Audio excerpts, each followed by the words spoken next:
या जो भी किसी को विशेष पूछना हो तो वो भी पूछ सकते हैं, जैसा भी आपका कार्यक्रम हो।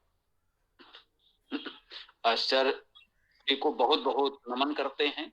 आपने बहुत ही मूल्यवान जानकारी हम सबको दी, सबका ज्ञानवर्धन हुआ और हम आपको विश्वास दिलाते हैं कि अपनी सामर्थ्य भर वैदिक और तर्कसंगत पंचांग के प्रचार प्रसार के लिए जो भी बन पड़ेगा हम लोग अवश्य करेंगे।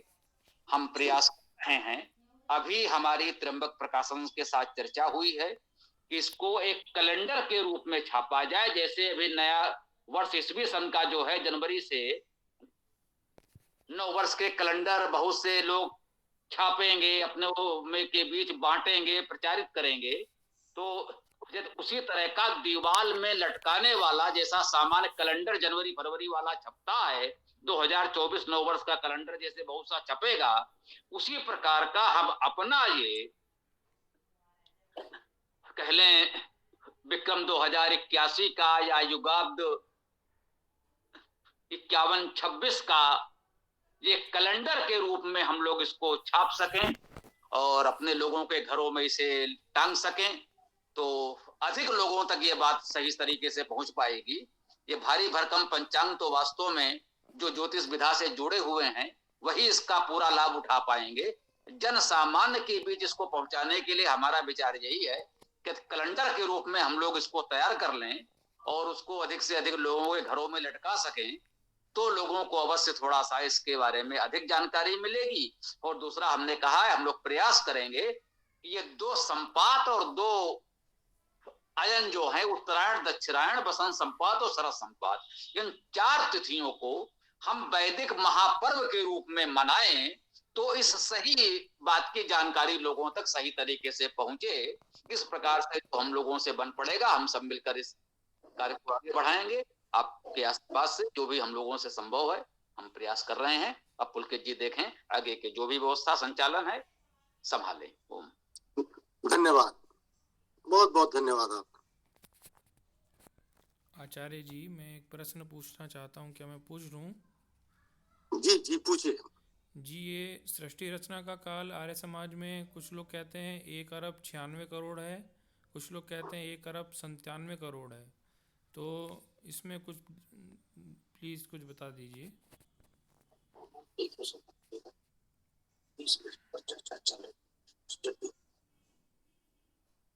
देखिए, हमारे पंचांग का अभी जो इस समय वर्तमान पंचांग है उसके पृष्ठ 9 पर हमने सृष्टि गणना का पूरा हिसाब करके दिया हुआ है और ये हिसाब सिद्धांत सूर्य सिद्धांत के अनुसार है।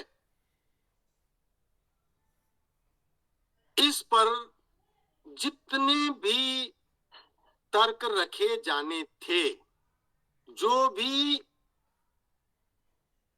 हमारे आकलन के समर्थन में गणित उपलब्ध है, उस सब का हमने एक लेख पंचांग के पृष्ठ 36, 37, 38 और 39 पर प्रकाशित किया हुआ है। उस लेख का नाम है सृष्टि संवत का गणितीय एवं ऐतिहासिक सत्यापन, और ये विभू का ही लेख है। तो मेरी आपसे अपेक्षा है और सभी लोगों से ये अपेक्षा, ये निवेदन है कि एक तो आप इस लेख को पढ़ लीजिए, और दूसरी बात जो महर्षि ने दी हुई है वो भी अप्रत्यक्ष रूप से 1 अरब 97 करोड़ की संख्या को ही सिद्ध करती। महर्षि ने उसमें लिखते हैं कि ये जो सृष्टि गणना है, सृष्टि आदि से ये जो गणना क्रम है बच्चे से लेकर बूढ़े तक हम लोग प्रतिदिन एक एक दिन के हिसाब बही खाते में के हिसाब की तरह इसको लिए हुए हैं। अद्यतन शब्द उन्होंने वहां दिया है, मैं बिल्कुल उसी का एक हिंदी रूपांतरण अपनी भाषा में बोल रहा हूं। ये सब वहां पर स्वामी जी ने लिखा है कि अद्यतन किए हुए हैं। दूसरा उन्होंने लिखा है कि ये सृष्टि गणना कहीं भी पूर्व पश्चिम उत्तर दक्षिण ऐसा लिखा उन्होंने, पूर्व पश्चिम उत्तर दक्षिण सर्वत्र एक ही जैसी है, इसमें किसी को परिवर्तन करने का सामर्थ्य नहीं है। अब इन शब्दों के संदर्भ में आप देखेंगे तो 1 अरब 96 करोड़ पूर्व पश्चिम उत्तर दक्षिण में कहीं है ही नहीं। स्वामी जी से पहले, स्वामी जी से भी नहीं कहूंगा मैं, क्योंकि मेरा दृढ़ विश्वास है कि ये स्वामी जी की गणित नहीं है, ये लेखकों की है। कैसे है क्या है इस विषय पर अभी चर्चाएं चल रही हैं, आगे जो निर्णय निकलेगा वो स्पष्ट होगा।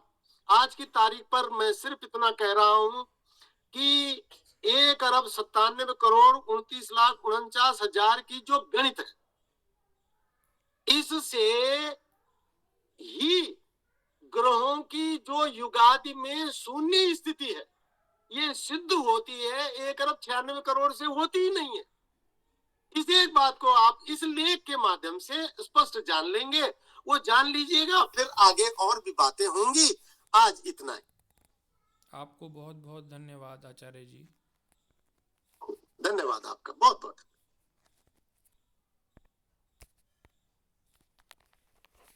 स्वामी जी नमस्ते। आचार्य जी, एक मेरे मन में शंका आ रही है कि जो अभी हम लोगों ने 22 दिसंबर मनाया, जिसे प्रचारित किया गया यूरोपीय वैज्ञानिकों और ज्योतिषाचार्यों के द्वारा कि सबसे छोटा दिन है, देखिए वास्तव में मैं जब देख रहा हूँ तो सूर्य का उदय काल भी कुछ बड़ा है और जो अस्त काल है वो भी जो है बड़ा है, तो कुल मिलाकर के दिन की जो लंबाई है वो कम हो रही है और रात्रि की लंबाई बढ़ती जा रही है। तो इसका अपने मकर संक्रांति से संबंध कैसा, थोड़ा उस पर प्रकाश डालेंगे तो बड़ा कृपा होगी। अवश्य अवश्य, बहुत सुंदर। सबसे पहले तो आप एक बात ये समझ लें कि उत्तरायण और मकर संक्रांति एक ही दिन का नाम है। इस बात के पक्ष में कोई भी व्यक्ति एक भी शास्त्रीय प्रमाण नहीं दे सकता। उदाहरण के लिए, हाँ मेरी बात, ये उत्तरायण और मकर संक्रांति अलग अलग है, इस बात का प्रमाण नहीं दे सकता कोई। प्रमाण इस बात के मैं आपको एक नहीं अलग अलग शास्त्रों से कई दे सकता हूं कि उत्तरायण और मकर संक्रांति एक ही है। एक उदाहरण आपको सूर्य सिद्धांत का दे रहा हूं और फिर आपको इसका गणितीय एस्पेक्ट बताऊंगा जो आपने कहा है। भानोर मकर संक्रांति षण्मासा उत्तरायणम कर्कादेश तो तथैव स्यात् षण्मासा दक्षिणायणम। अब देखिए ये सूर्य सिद्धांत कह रहा है, सूर्य सिद्धांत कह रहा है कि भानोर मकर संक्रांति, भानु की मकर संक्रांति से षण्मासा उत्तरायणम, ये 6 महीने उत्तरायण के होते हैं। अब इसका अर्थ बहुत स्पष्ट है, भानु की मकर संक्रांति से और फिर उत्तरायणम, अर्थात जिस दिन भानु की मकर संक्रांति हुई उसी दिन तो उत्तरायण हुआ। अब उत्तरायणम, उत्तरायण तो आगे बढ़ता रहेगा ना, क्योंकि उत्तरायण अपने आप में 6 महीने का कार्यकाल है। संक्रांति और उत्तरायण घटना ये एक क्षण का काम है। संक्रांति और उत्तरायण का घटना ये एक क्षण मात्र है, लेकिन संक्रांति और उत्तरायण अगर एक ही साथ घटे हैं तो संक्रांति तो हो गई, लेकिन जो उत्तरायण है इसकी 6 महीने की यात्रा चलेगी। तो एक प्रमाण तो ये है। ऐसे ऐसे मैं आपको 4-5 प्रमाण दे सकता हूं और सब शास्त्रों से। अब अगली बात, गणित का अपना एक निश्चित सूत्र होता है। उत्तरायण कैसे होता है 21 दिसंबर को, इसका एक गणितीय सूत्र है, और गणितीय सूत्र का मैं आपको वो सूत्र भी बता देता हूं। ज्या सूर्य क्रांति बराबर होता है ज्या सूर्य भोगांश गुणागे ज्या परम क्रांति, ये सूत्र है। इसका अर्थ ये हुआ कि जो क्रांति और भोगांश है, भोगांश कहते हैं लॉन्गिट्यूड को अंग्रेजी में, और साधारण ज्योतिष की भाषा में कहते हैं ग्रह स्पष्ट। जैसे मकर संक्रांति के दिन का सूर्य स्पष्ट क्या होगा, ये सूर्य स्पष्ट शब्द जो मैंने कहा ये सूर्य के भोगांश के लिए। तो जो मकर संक्रांति है, मकर में संचरित होना, मकर कहते हैं 10वें खंड को, अर्थात 9 खंड बीत जाने के बाद, 9 खंड, चूंकि द्वादश प्रदय चक्रमेकम, द्वादश प्रदय प्रति प्रति प्रदय राशि राशि राशय, वेद में राशि के लिए प्रति शब्द है। तो ये जो 12 राशियां क्रांति वृत्ति की हुई, तो एक खंड 30 अंश का हुआ, तो 9 खंड 9 गुणा के 30 बराबर 270। तो जो 270 का मतलब हुआ वही तो उत्तरायण का मतलब हुआ, यानी उत्तरायण माने परम क्रांति। जो सूत्र मैंने आपको दिया है, इस सूत्र को आप रख ले अपने उसमें अभ्यास में, और इससे इसका अभ्यास आप कैसे करना है, आपको अलग अलग दिनों की क्रांति से अलग अलग दिनों का सूर्य भोगांश गणित करना है, और आप देखेंगे कि जो मेरे या हमारे जो पंचांग के अनुसार जो दिया हुआ है वो आपको हर बार सही मिलेगा, और जो पारंपरिक पंचांगों की गणित है वो एक भी बार सही नहीं मिलेगी। ये है बात खास। तो 270 अंश पार करने का अर्थ ही उत्तरायण हुआ। परम क्रांति पर ये दोनों बातें सिद्ध होती हैं। आपकी बात का उत्तर पूर्ण हुआ।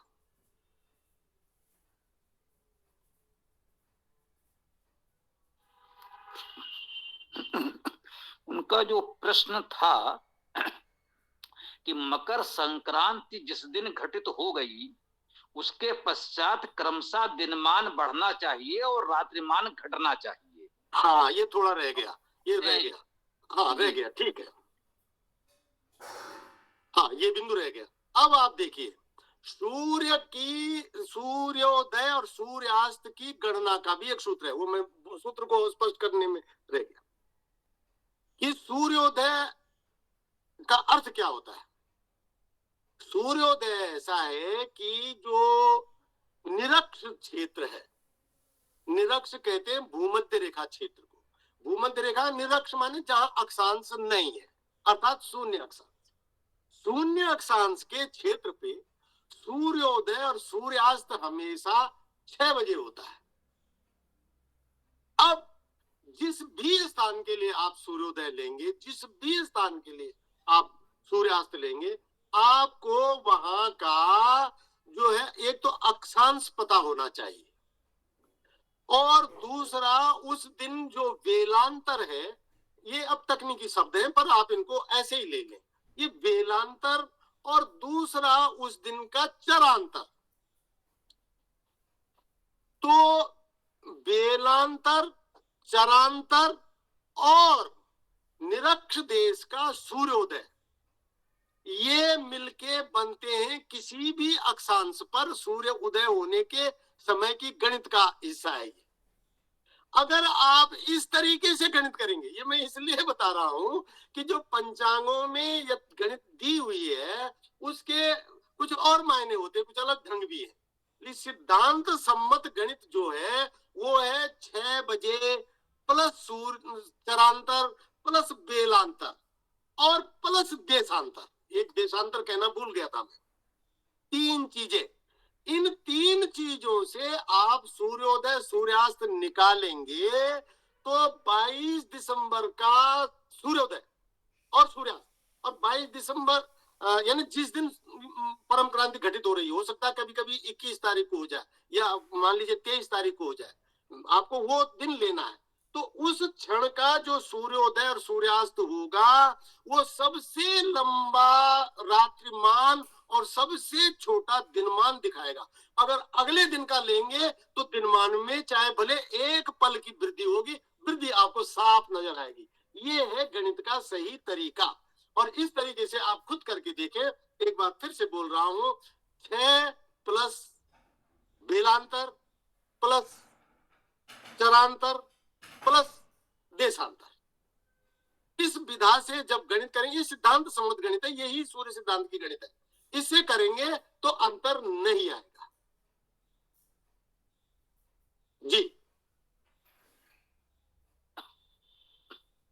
जी, ये बात स्पष्ट हुई कि जो हमारा वैदिक आर्ष पंचांग है उसमें जो सूर्योदय और सूर्यास्त का समय दिया है, उसके अनुसार मकर संक्रांति के पश्चात दिनमान की वृद्धि और रात्रिमान का घटना प्रारंभ हो गया। इसका निकला सरल भाषा में जो सब लोग समझ सकते हैं। और हो सकता है कुछ पंचांगों में सूर्योदय सूर्यास्त का जो समय स्थानीय दिया हो उसकी गणना में कुछ त्रुटि हो सकती है। वैसे सामान्यतः हमारी जानकारी में ठीक ही चल रहा है, सूर्योदय सूर्यास्त का समय लगभग ठीक है। थोड़ा बहुत यदि कुछ अंतर होगा तो हम लोग उतने नहीं है, उतना जानने की आवश्यकता भी नहीं है। ठीक बात है, ठीक है, आपकी बात से सहमत है। विभू जी से थोड़ी सी बात हुई थी, मुझे भी लगा था, तो उन्होंने यही बताया कि सामान्यता जैसे हम लोग 1 मिनट के अंतर से लिख रहे हैं, अब अगर सेकंड में कुछ परिवर्तन है तो ये भ्रम हो सकता है या त्रुटि प्रतीत हो सकती है। तो यदि सूर्योदय सूर्यास्त का समय सेकंड में लिखा जाए तो ये भ्रम बिल्कुल नहीं होगा। हाँ, तो ये कुछ थोड़ा सा कहीं भ्रम हुआ, मुझे ही हुआ, तो मैंने उनसे कहा तो उन्होंने स्पष्ट किया कि सेकंड में यदि समय दिया जाए सूर्योदय सूर्यास्त का तो ये भ्रम नहीं होगा, मिनट में दिए जाने से 1-2 दिन ये भ्रम हो सकता है। तो फिर मैंने बाद में देखा कि वो ठीक हो गया। हमने अपने पंचांग के देखने के नियमों में ये बात स्पष्ट की हुई है कि हमने नियरेस्ट मिनट को ले रखा है। मान लीजिए 6:29 है तो हमने वहां 6:29 ही सूर्योदय रखा हुआ है, और अगर 6:29 हो जाएगा तो हमने उसे 6:30 कर दिया। ये है, लेकिन आप लोगों को देखना ये है कि जिस दिन सबसे छोटा रात सबसे बड़ी है, उस दिन सूर्य संक्रांति दिखाई गई है या नहीं। और दूसरी बात ये देखनी है कि उस तिथि के बाद जो पहला शुक्ल पक्ष आ रहा है वो जो है वो शुक्ल पक्ष माघ शुक्ल पक्ष दिखाया गया है या नहीं। अगर दिखाया गया है तो सही है, और नहीं दिखाया गया तो पंचांग गलत है। आपको हमारे पंचांग में ये गलती नहीं मिलेगी। जी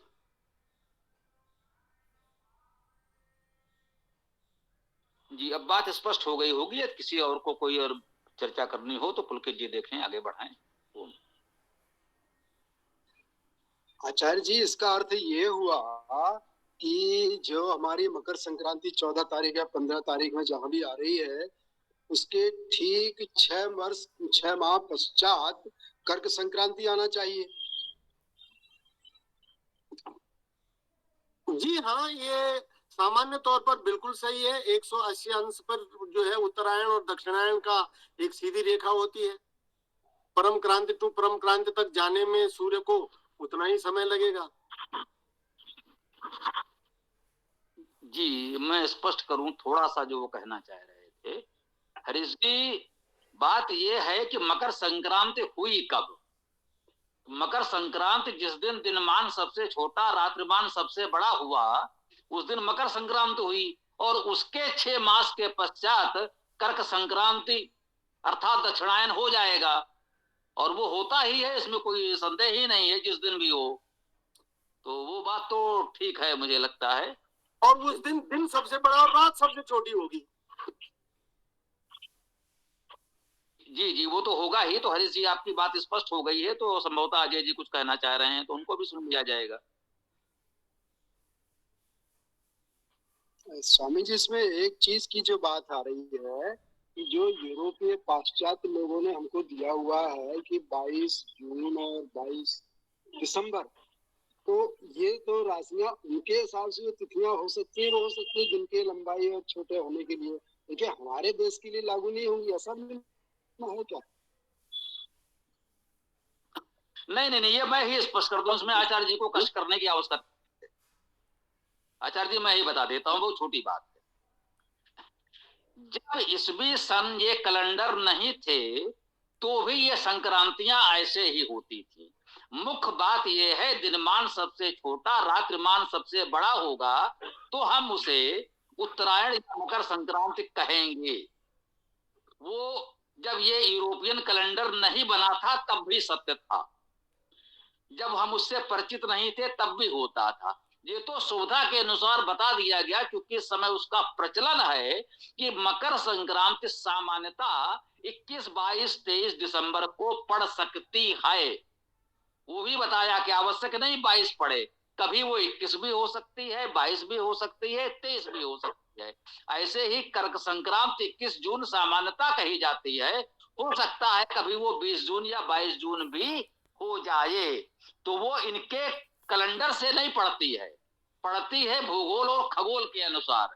जिस दिन सूर्य मकर रेखा पर होगा या मकर रेखा पर लंबवत होगा, दिनमान सबसे छोटा रात्रिमान सबसे बड़ा होगा, तो हम उसे मकर संक्रांति या उत्तरायण कहेंगे। वो अंग्रेजी कैलेंडर में कोई भी तारीख हो, उससे हमें कोई लेना देना नहीं है, समझे। ओम।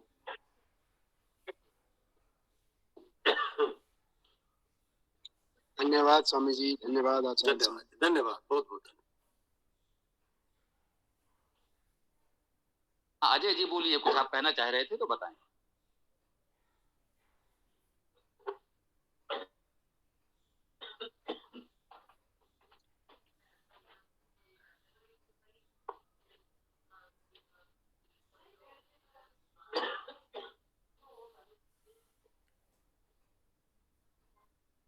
हाँ, अजय जी की बात हम लोग नहीं सुन पा रहे हैं, पुलकित जी देखें और आगे बढ़ाएं।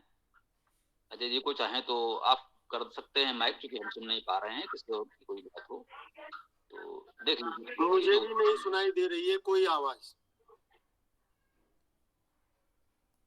जी वो बोल ही नहीं रहे हैं तो इसलिए नहीं सुनाई दे रहा। आप सभी का कोई प्रश्न हो तो पूछ लीजिए। आज ये हमारा सौभाग्य है कि आचार्य जी जुड़े हैं, तो प्रश्न हो तो जी देवांग जी आप पूछना चाह रहे हैं, जी पूछिए। जी नमस्ते पंडित जी।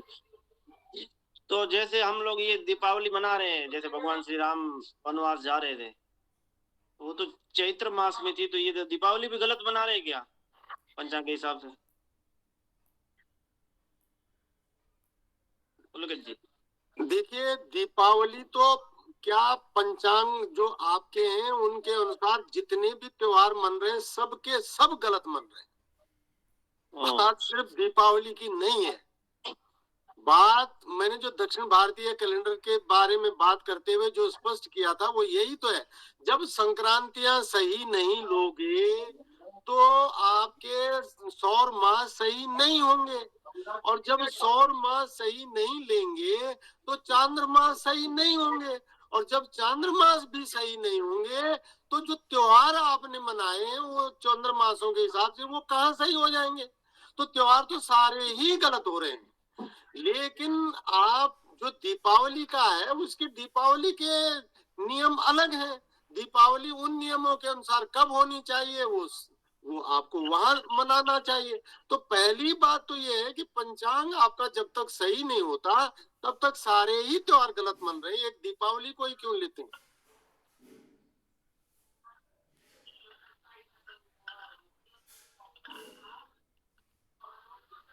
तो अभी ये बदलाव हो सकता है क्या? सरकार कर सकती है या जन जन कर सकते हैं? देखिए, सरकार ने, मैं आपको एक बात, तो बहुत अच्छी बात आपने पूछी है।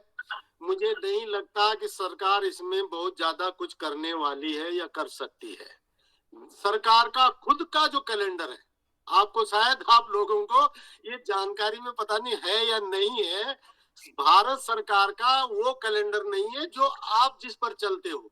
राष्ट्रीय दिन दर्शिका, national calendar of India, Bharat की राष्ट्रीय दिन दर्शिका वो है जो भारत के लोगों को पता ही नहीं है, और मनाना तो रात दूर। तो जब भारत सरकार अपने खुद के कैलेंडर को नहीं मनवा पा रही है, आपको ताजुब होगा कि भारत सरकार का जो वर्ष शुरू होता है वो बसंत संपा से शुरू होता है, और वो 22 या 21 मार्च से शुरू होता है, और उसमें 1952 से मधुमादवादी महीनों का क्रम दिया हुआ है। अभी 2004 से उन्होंने उसको क्रम को बदल दिया है अपने आप ही, जबकि जो भारत का राष्ट्रीय कैलेंडर है ये भारत की संसद ने पास किया हुआ है, और भारत की संसद ने पास किया हुआ है, तब ये हाल है कि उसको भारत सिवाय ऑल इंडिया रेडियो या दूरदर्शन के सिवाय उसकी घोषणा कहीं नहीं होती है, और कोई नव वर्ष 22 या 21 मार्च को नहीं मनाता है। सारा भारत 31 दिसंबर को या 1 जनवरी को नया वर्ष मनाता है। तो भारत सरकार जब अपना कैलेंडर के बारे में कुछ नहीं कर पा रही है, आप प्रधानमंत्री कार्यालय से आपको पत्र आए तो आप देखिए उस पत्र में तिथि क्या लिखी हुई है। उस तिथि में बाकायदा वो भारतीय राष्ट्रीय कैलेंडर की तिथि लिखी होती है। सरकार अपने कार्यक्रमों में उन तिथियों को लिखती है, लेकिन जनता उसका कोई संज्ञान नहीं ले रही है और न वो कुछ कहीं जा रहा है। इसलिए मुझे नहीं लगता है, परंतु आप त्योहार मनाना शुरू कर दोगे और आपका एक जनसमूह बड़ा विशाल जनसमूह तैयार हो जाएगा, तो सरकार को आपकी चीज लगानी पड़ेगी। आपको मालूम, महर्षि दयानंद सरस्वती की जन्म तिथि की मैं बात कर रहा था, 12 फरवरी 1824। 12 फरवरी 1824 को 21 संवत 81 था ही नहीं, और भारत सरकार ने भी वही लगा रखी है। मैंने गूगल में कंप्लेंट दर्ज कर रखी है। गूगल सूचना डालिए आप, महर्षि दयानंद सरस्वती की जन्म तिथि मांगिए तो वो आपको 12 फरवरी 1824 देता है। तो जो प्रचलन में होता है, सारे सूचना प्रबंधन, चाहे वो सरकार के हो और चाहे वो नागरिक स्तर के हो, वो सब उसी सूचना को लेते हैं। अब धीरे धीरे आप एक आंदोलन खड़ा करिए कि ये पंचांग गलत तिथियों में त्योहार हम क्यों मनाएं। हम तो नहीं मनाते, हम तो सही तिथि में मनाएंगे, हमारे को हमारे त्योहार मिलने चाहिए। अब फिर देखिए आप, तब सरकार बसंत पंचमी को शिशिर ऋतु में लगा सकती है क्या? आप जो वसंत पंचमी मना रहे हैं वो शिशिर ऋतु में लगी होती है कि और मकर संक्रांति आप देखें तो जो है उत्तरायण अलग होता है, मकर संक्रांति अलग होता है। इस साल के पंचांग में हमने एक लघु लेख इस बात पर व्यवहारों से दिया है कि मकर संक्रांति और उसका संबंध कितना कितना गैप में है। आप ये समझिए कि सन 5052 में मकर संक्रांति जनवरी में मनाई जाए, उसमें मनाई जाएगी मई के महीने में।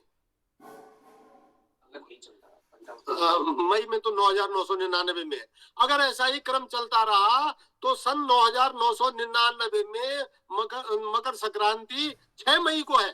ये मैंने गणित करके दिया है। अब लोगों को भ्रम में डाला गया कि मकर संक्रांति तो देखो जी 14 जनवरी को होती है, ये तो एक फिक्स त्योहार है। अरे फिक्स त्योहार हो ही नहीं सकता है। स्वामी विवेकानंद का जन्म 12 जनवरी को मकर संक्रांति के दिन हुआ था। अब विवेकानंद जी का जन्म तो बहुत पुराना नहीं है ना। स्वामी दयानंद सरस्वती और विवेकानंद जी तो एक ही शताब्दी के हैं, वो 1863 के हैं, स्वामी जी 1825 के हैं। तो 1863 की मकर संक्रांति तो आपको देखनी चाहिए ना, आपको हमको। ठीक जी बिल्कुल। तो ये हमें जो आपने कहा अभी संकल्प पाठ अभी वो संस्कार विधि में नहीं है। हम लोग तो इधर यज्ञ तो करते हैं, घर में हम जन्मदिन पे करते हैं, लेकिन संकल्प पाठ हम भी नहीं करते। ये तो गलत कर रहे हैं हम लोग। हम भी हमें ये प्राप्त कराइए। देखिए ये चीज बिल्कुल गलत चल रही है। अगर आप यजुर्वेद का पहले अध्याय का 5वां मंत्र देखिए, उसमें संकल्प की विधा का मूल है। देखो वेदों में बातों का मूल है, हमारे व्यवहार के मूल आदर्श नियामक है, तथ्य है।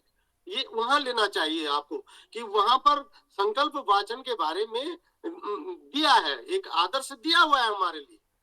और बाद में हमारे ऋषियों ने संकल्प वाचन को किया है। ओम तत्सत श्री ब्रह्मणो द्वितीय परार्धे श्वेत वाराह कल्पे वैवस्वत मन्वंतरे अष्टाविंशतमे कलियुगे कलि प्रथम चरणे एको वृंदः सप्तनवति कोटया एकोनत्रिंशत् लक्षाणि एकोनपञ्चाशत् सहस्राणि पंचविंशत्यधिक सप्तमे सृष्टब्दे अशीत्युत्तर द्विसहस्रतमे वैक्रमाब्दे पिंगल नाम संवत्सरे श्री सूर्य दक्षिणायणे मासानाम मासोतमे तिथि नक्षत्र लग्न योग, ये सब वेदोत्पत्ति में महर्षि जी ने भी गिने हैं। आप एक बार पढ़िए तो सही, वहां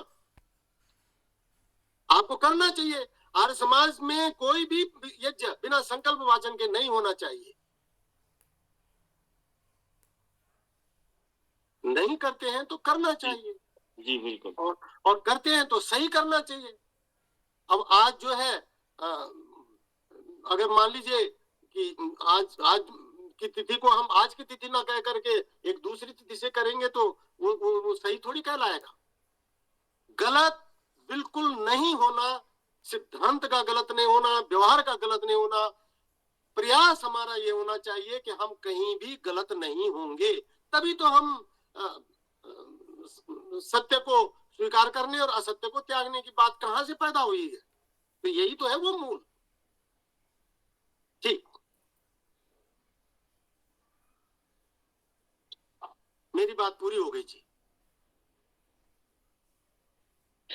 नमस्ते आचार्य जी, मुझे एक प्रश्न पूछना था। जैसे मुझसे भी किसी ने पूछा था, तो ये था कि जैसे आर्यभट्टीय को कर रहे थे, तो उसमें जैसे सूर्य सिद्धांत में है महायुग का विभाजन है 4:3:2:1 में, कि कलयुग 4,32,000 का, फिर इसका दुगना तिगना और चौगुना ऐसा बढ़ता जाएगा।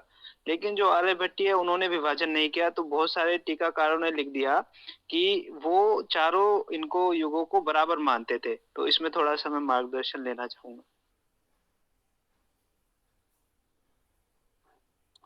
हाँ देखिए, जो है तेरे पास देखिए आर्यभट्टीय में कुछ कहना चाह रहे हैं इसमें। आर्यभट्टीय में उन्होंने महायुग के अंतर्गत विभाजन नहीं दिया है, ये बात बिल्कुल सही है। लेकिन तो वही गया। लेकिन भगवान भी वही लिए हैं, बाकी सारी चीजें वही ली हैं जो सूर्य सिद्धांत में ली हैं। अब आप ये देखिए कि अगर मान लीजिए थोड़े समय के लिए मान लेते हैं कि वो बराबर बराबर काल विभाजन महायुग के अंतर्गत चारों युगों का करते हैं, तो एक बार वैसा करके अहरगण निकाल करके ग्रह साधन करके देख लेते हैं, आएगा ही नहीं, आता ही नहीं है, मैंने करके देख रखा है। इसका मतलब क्या है कि भले ही उन्होंने लिखा नहीं है उस चीज को, लेकिन उन्होंने कर रखा है, माना वही है। उन्होंने मेरे ख्याल से उन्होंने उसी अनुपात में ही महायुग के अंतर्गत युगों का आंतरिक विभाजन कर रखा है। ऐसी मेरी अपनी समझ है, बात बाकी तो जो गणित करके देखेगा उसे पता लग जाएगा। देखिए, मेरा इस संदर्भ में यही कहना है कि जैसे हमने अपने लेख में प्रकाशित किया हुआ है, काल गणना का एक उद्देश्य है अहरगणों की सिद्धि, और अहरगणों की सिद्धि से बनती है ग्रहों की सिद्धि। तो अब ऐसा नहीं है कि ऋषियों में भी सारे ऋषि एक ही बात कह रहे हो और एक ही उसमें सही हो। आप तो गणित करके देखिए, जो आपको गणित से यथार्थ मिलता है उसे सही कर लीजिए। आप आर्यभट्ट की इस बात को कितने विद्वानों ने स्वीकार किया है, आप ये भी तो देखिए ना। और सूर्य सिद्धांत की इस बात को कितनों ने स्वीकार किया है। दूसरी बात जो है कि वेद में भी जो है युगों का 1, 2, 3 और 4 का अनुपात दिया हुआ है। तो हम तो जो वेद के अनुरूप निकट बैठती है उसे स्वीकार करेंगे ना। अथर्ववेद में है ये 8वें कांड में।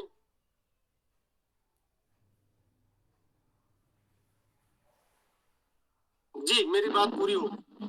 हाँ जी आचार्य जी, बिल्कुल ठीक बात है। वही बात आती है गुरुजी, जैसे उसमें क्या है कि जैसे उन्होंने अपने बारे में बताया कि कलयुग के 3600 वर्ष बीतने के बाद और ऐसे करके, है ना।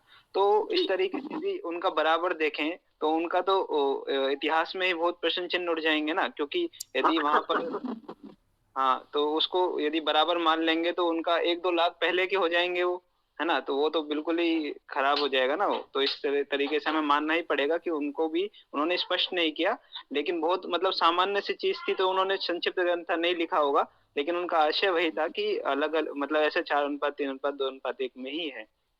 हाँ देखिए, एक बात थोड़ी सी विषय से जरा सा अलग भी हो रही है, इसके लिए मैं क्षमा चाहूंगा, लेकिन मुझे कहना हो रहा है, और खासकर आपसे, क्योंकि आप ज्योतिष के समझने वाले व्यक्ति हैं। आपने देखा होगा कि भारत में कितने अयनांश चल रहे हैं, और सारे के सारे अयनांश बड़े बड़े विद्वानों ने निकाले हैं। मैं तो आपको एक बात मुझे ऐसी लग रही है कि जिस तरह से ऐसा सामान्य जन में काम करती है ना, उसी तरह से अपने आप को एक अलग उसमें ला करके, और विद्वानों ने भी अपनी पहचान को बनाने की कोशिश की है। आप रमन जी का अयनांश देखिए, आप लहरी जी का अयनांश देखिए, आप कितने हैं, कम से कम 15 अयनांश है, और सारे के सारे अलग हैं। अब सवाल ये है कि मैं बोलूं कि जो है काशी विश्वनाथ का मंदिर बनारस में है, आप बोले नहीं वो तो आगरा में है, तीसरा बोले वो तो उदयपुर में है, और चौथा बोले वो भोपाल में है। अब ये सारे के सारे आदमी, अब ये तो एक सांसारिक तथ्य है काशी विश्वनाथ का मंदिर, लेकिन कोई प्राकृतिक तथ्य के संदर्भ से बोला जाए तो ये सारे के सारे एक साथ सही कैसे हो सकते हैं? सही तो इनमें से एक ही होगा अधिक से अधिक, क्योंकि सत्य तो एक ही होगा ना। तो जितने भी अयनांश हैं ये इसी ही धारणा से पैदा हुए हैं, और इनमें से अधिक से अधिक कौन सही हो सकते हैं? एक ही सही हो सकता है। तो मेरा कहने का तात्पर्य ये है कि जो अहरगण सिद्धि से आपको ग्रह स्पष्ट बनते हैं, स्पष्ट नजर आते हैं, जैसे मैंने सूर्योदय सूर्यास्त की गणित में कहा, आप 6 घंटे में बेलांतर, देशांतर और चरांतर, इन तीनों को जोड़ लीजिए, इन सब की गणित है, जो आएगा वो सही होगा। इसी तरह से अहरगण की गणित है, अहरगणों को ले लीजिए, अहरगणों से फिर ग्रहों की गणित है, वो ले लीजिए, जो आ जाता है वो सही है। जी आचार्य जी। ठीक।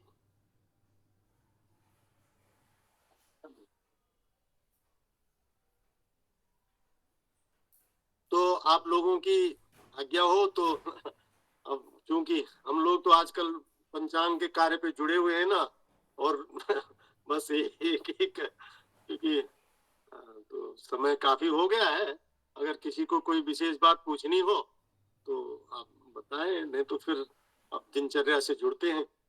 और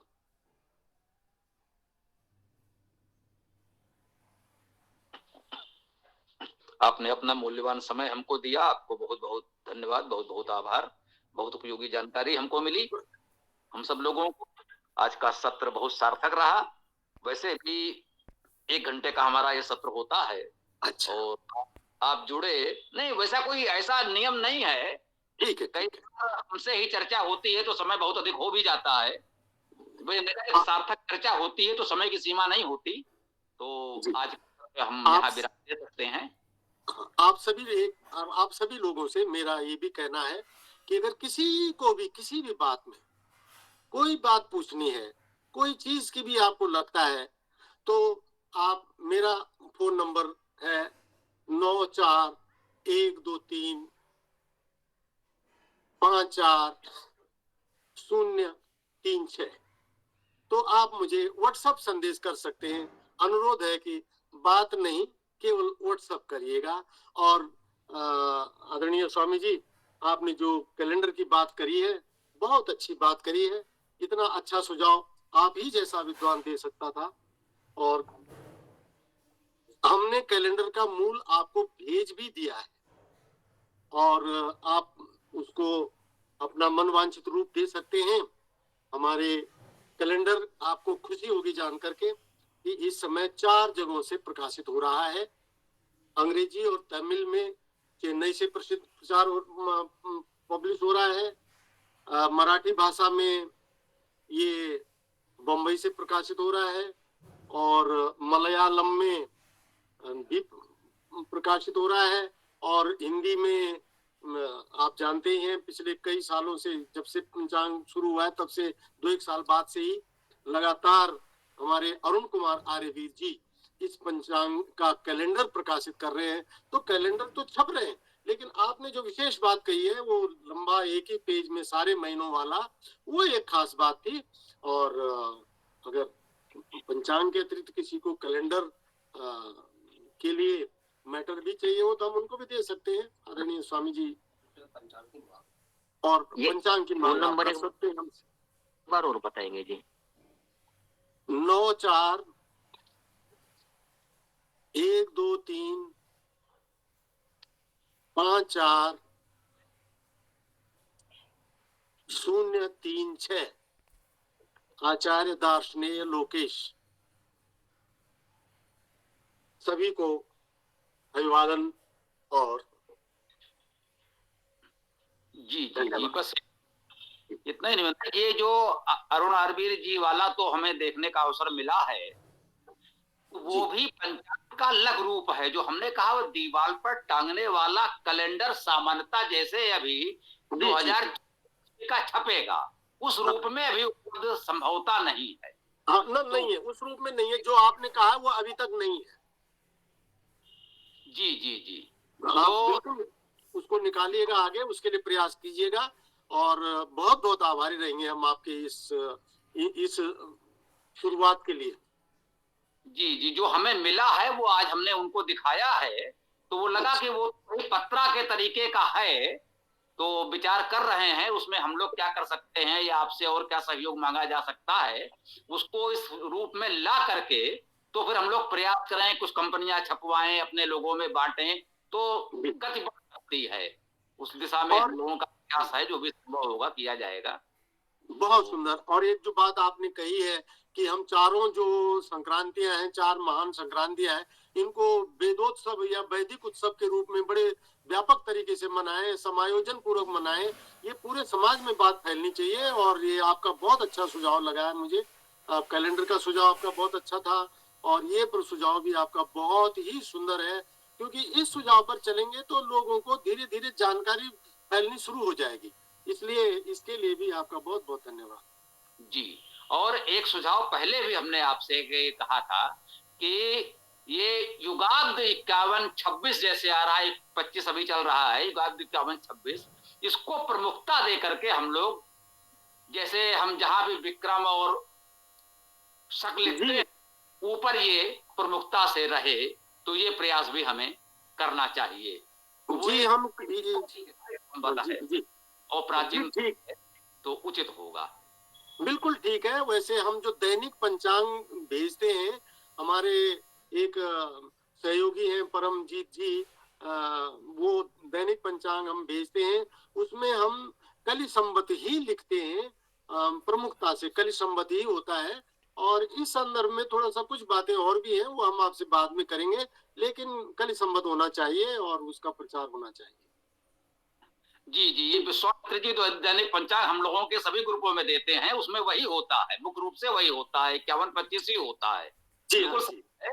अब वो पंचांग में भी प्रमुखता प्राप्त कर ले, जो हम लोग कैलेंडर आज बनाए उसमें भी प्रमुखता प्राप्त कर ले, इस दिशा में हम लोग प्रयास कर रहे हैं। जो भी आपका आशीर्वाद होगा, मुख्य आपको ही चलाना है, और हम लोग पीछे जो चल पाएंगे चलेंगे जितना संभव होगा। तो आज का सत्र अच्छा रहा, आपको बहुत बहुत धन्यवाद, आभार पुनः। और इस सत्र को अभी हम लोग विराम दें, वेदाष्टक पाठ करें और इस सत्र को विराम दें। वेदाष्टक पाठ हम लोग करते हैं, चारों वेदों के प्रथम और अंतिम मंत्रों का सत्र का समापन होगा। पुलकित जी वेदाष्टक पाठ के साथ सत्र का समापन करें। ओम।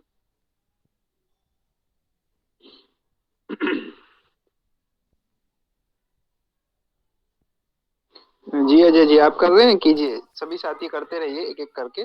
जी शुरू कीजिए।